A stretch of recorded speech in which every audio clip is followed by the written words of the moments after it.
So you want to make alcohol, but your fermenter looks terrible. Well, I'm here to show you how you can get it squeaky clean and prepped for your next fermentation. When trying to make good booze, sanitization is 90% of the battle, especially when it comes to stuff like beer, wine, or cider. As distillers, we don't have to worry about it as much, but we should still follow a proper process of cleaning and sanitization. So today I'm going to go through my basic process of sanitization and share with you a few tips and tricks that I've learned during my time as a distiller. The first thing to know about prepping a fermenter is that there's two main stages of getting it ready: cleaning and sanitization. Cleaning is the process of removing all the solids out and making it look clean, while sanitization is using a chemical like Star San to kill any leftover bacteria. Okay, so starting the cleaning can be a little daunting, but I'm just gonna give it a quick rinse with my hose to get it started.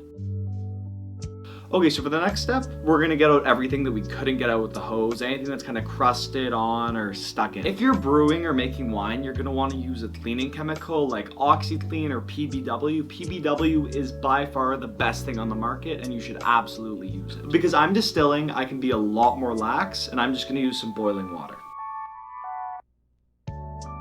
Be very sparing with the OxyClean if you're using it, and if you're using PBW, just follow the instructions. And you're gonna want a cloth or a sponge to rub it down. Don't use anything abrasive because it's gonna make minor scratches in your fermenter that you will never be able to get cleaned. Okay, now with the cleaning over with, I'm gonna go in and give it one more rinse, dump it, and we're gonna prep for sanitization. And now for sanitization, use Star San.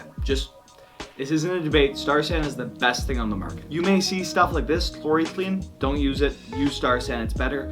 If your brew store doesn't have Star San for some reason, anything can work, but if you can, just use Star San. And be extremely cautious of stuff that says cleaner and sanitizer. If it's doing one of those, it's not doing the other one well. If something's a good cleaner, it's not a good sanitizer. And if something's a good sanitizer, it's not a good cleaner. If you're using Star San, just follow the instructions. It's got all the ratios in there. Fill it up, perfect.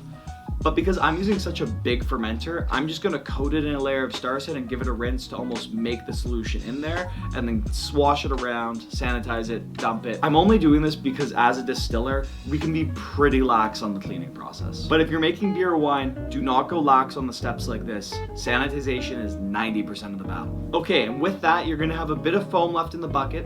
Don't worry about it. It's completely safe. It's not gonna harm your yeast. And if anything, it actually helps it. It acts as a bit of a yeast nutrient.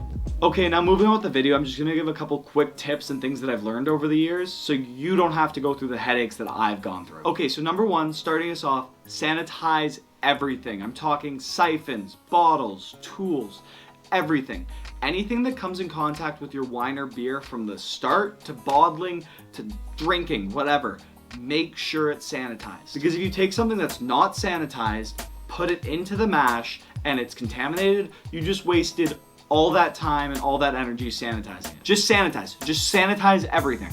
And that includes the wine bottles or cans that you're gonna use for bottling your beer, wine, cider, whatever. The only exception to this is distillers. When you're putting 80% alcohol into a jar, nothing's surviving, you're fine. Number two, you think that this would be common sense, but use an airlock. If you're going through the effort of sanitizing a fermenter and then you don't control the environment and air going into it, it's completely pointless. All that bacteria that you removed is just gonna find its way in there. You're gonna end up with a bunch of wild yeast and a ton of off flavors.